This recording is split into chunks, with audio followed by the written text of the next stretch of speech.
Социјалдемократскиот сојуз на Македонија денес преку прес алармираат за наводни злоупотреби во Министерството за култура и туризам на Зоран Љутков.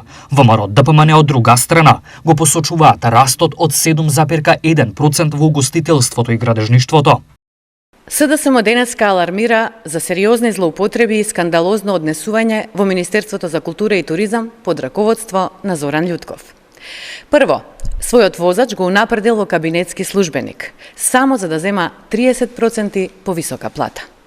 Потоа, вработена од неговиот кабинет, ја поставил како председател на управниот одбор во опера и балет, што е очигледен конфликт на интереси.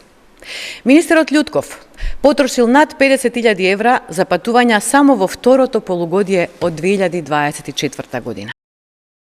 Широкиот опфат на мерки и на подршка на стопанството и граѓаните кои владата ги превземе и реализира досега го даваат својот резултат. Тоа може да се заклучи по тоа што растот на бруто домашниот производ не е само поради раст на само една гранка во стопанството, туку тој се заснова на широка основа во сите стопански гранки. Двигатели на овој раст се услужниот сектор и градежништвото со по 7,1%, при што со инвестицискиот циклус кој што предстои, градежништвото ќе биде главен двигател и во иднина. Соопштија од ВМРО-ДПМН.